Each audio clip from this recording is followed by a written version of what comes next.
नमस्कार, मी डॉक्टर सीमा गोवंडे आपल्या सगळ्यांचं अगदी मनापासून स्वागत करते. आपण आता सध्या विषमुक्त शेती म्हणजेच नैसर्गिक शेती ह्याविषयी जी एक मालिका सुरू केलेली आहे, त्या अनुषंगाने आपण वेगवेगळ्या शेतकऱ्यांना भेटत आहोत. त्यापैकी आपले हे दुसरे शेतकरी जे आहेत दत्ता शेंडे, आज आपण त्यांच्याकडून जाणून घेऊया की त्यांचा सगळा हा प्रवास कसा होता, काय काय अनुभव आले, काय काय अडचणींवर त्यांना मात करावी लागली. तर आपण त्यांच्याकडनं जाणून घेऊया. नमस्कार दादा. नमस्कार. तुम्हाला तुमचा आत्तापर्यंतचा सगळा प्रवास कसा होता? म्हणजे ही पिढीजात तुमची शेती आहे का तुम्ही स्वतः ठरवलं आपल्याला शेताकडे वळायचे? माझी घरच्यांचा व्यवसाय म्हणलं तर पारंपरिक शेती, पिढीजात शेती. 2001 साली मी अप्रेंटिस पूर्ण केल्यानंतर पुण्यात टेम्पररी जॉब करत होतो. 2 वर्ष टेम्पररी जॉब केल्यानंतर 2003ला ठरवलं शेती करायची. 2003च्या आसपास पूर्ण वेळ शेतात येऊ लागलो आणि तिथून पुढे शेतीचा प्रवास सुरू झाला.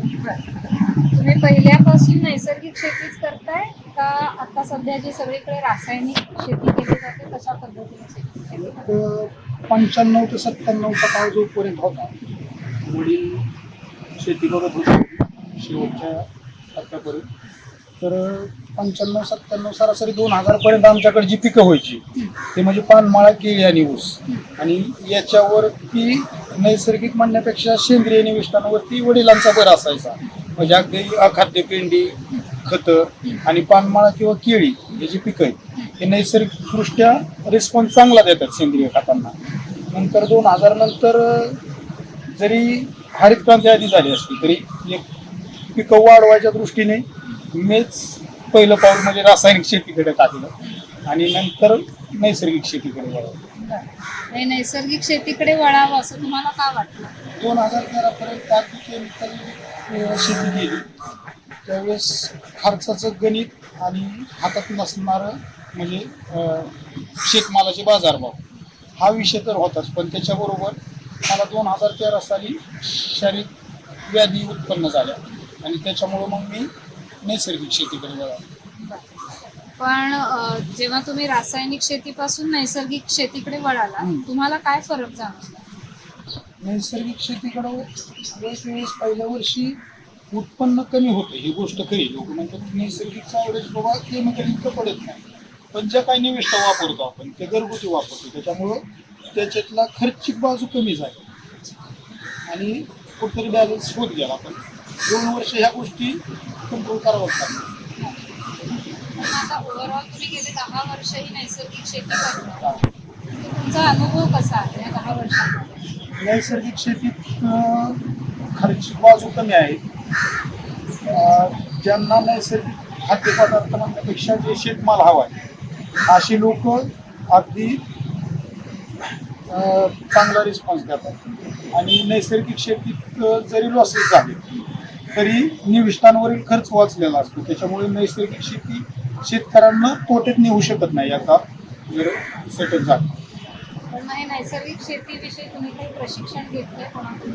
नाही, तसं विचार केला तर मी सुरुवातीला मोहन देशमुखांचं ऋषी कृषी पुस्तक 1999ला वाचलं. त्यावेळेपासून सुरुवात केली, पण अगदी ते नको नको वाटायचं, कारण आजूबाजूला रासायनिक करणारे शेतकरी आणि त्याच्यामुळं मग ते थोड्या निविष्ठा वापर, हे वापर, ते वापर सुरू केलं. आणि नंतर मग पाळेकर गुरुजींचं पुस्तक वाचनात आलं, सुरुवात केली. पण मग आता जेव्हा तुम्ही नैसर्गिक शेतीकडे वळाला आहे तेव्हा तुम्हाला तो एक रिग्रेट वाटतोय का की नाही रासायनिक शेती चांगली होती, आपण उगाच इथे वळालो? नाही, आजचा जर विषय केला तरी तुमच्यासारख्याकडून मिळालेलं मार्केट म्हणजे आणि रासायनिक शेतीचा खर्च आणि हातात नसणारा बाजारभाव ह्या एक गोष्टी आणि आपण जे पिकवतो ते खाणारा एक वर्ग आहे आणि त्या वर्गापर्यंत पोहोचवण्याचं समाधान, त्याच्यामुळं केमिकलकडून वळण्याचा विषय नाही. आणि ओव्हरऑल तुम्ही आता समाधानी आहात ज्या पद्धतीने तुम्ही नैसर्गिक शेती करता? हो. आता तुमच्या शेतामध्ये काय काय पद्धतीचं प्रोड्यूस आहे? आता फळात म्हणाल तर पेरू आणि बाकीचं मग तरकारी भाजीपाला, कोबी, फ्लावर, दोडका, कारली, गवार. आणि त्याला तुम्हाला काय पद्धतीने म्हणजे अडचणी येतात आणि कशा पद्धतीने तुम्ही ते सोडवण्याचा प्रयत्न करता? आता एक विषय होतो की अडचणीचा विषय म्हणाल तर केमिकलचा जसं नॉकआउट रिझल्ट मिळतो की बाबा आज फवारणी करायची, कीटक मरले जातात, तसं नैसर्गिक शेतीत होत नाही. नैसर्गिक शेतीत कीटकांच्या सायकल तोडल्या जातात, अगदी रिप्रोडक्शनची सुद्धा, आणि मरतात कीटक. पण समजा आज हालचाल कमी होईल, उद्या खाणं बंद होईल, तिसऱ्या दिवशी मरत, तसे केमिकलचे नॉकआउट रिझल्ट मिळतात आणि प्रोड्यूस त्यांचा ॲव्हरेजच्या बाबतीत जास्त निघतो. पण प्रोड्यूस जास्त जरी निघत असलं तरी निविष्ठांवरचा खर्च वाढलेला असतो आणि शेवटी बाजारभाव त्यांच्या हातात.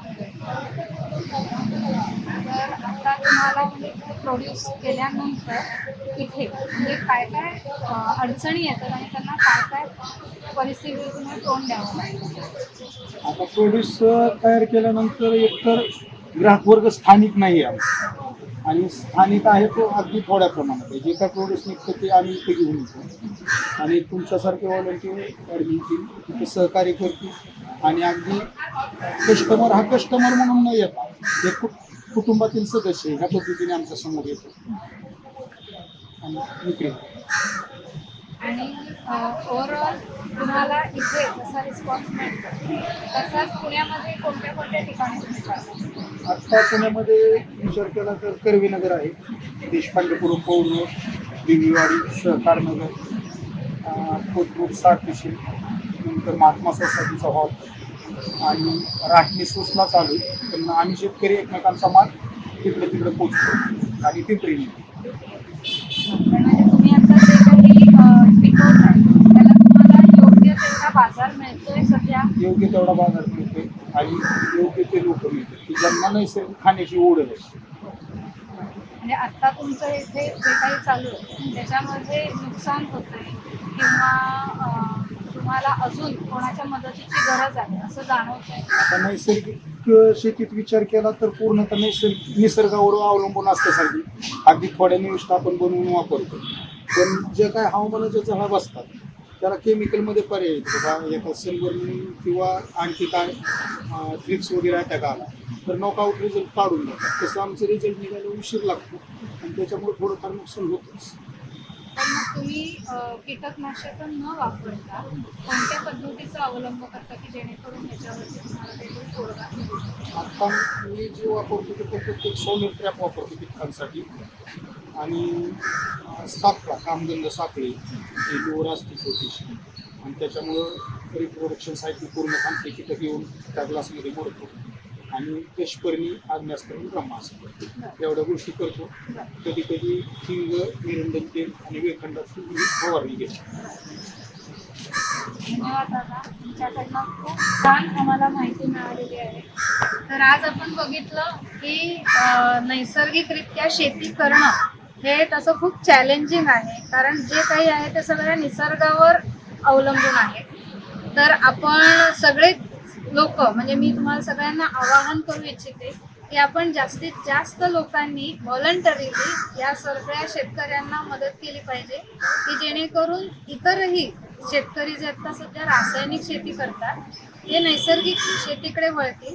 कारण मेन त्यांचा प्रॉब्लेम काय होतो की त्यांना हवी तशी बाजारपेठ उपलब्ध नाही आहे.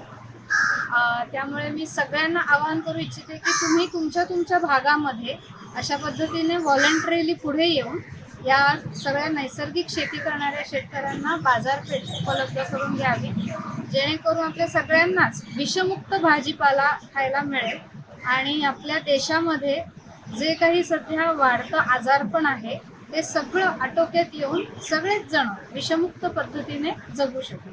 धन्यवाद.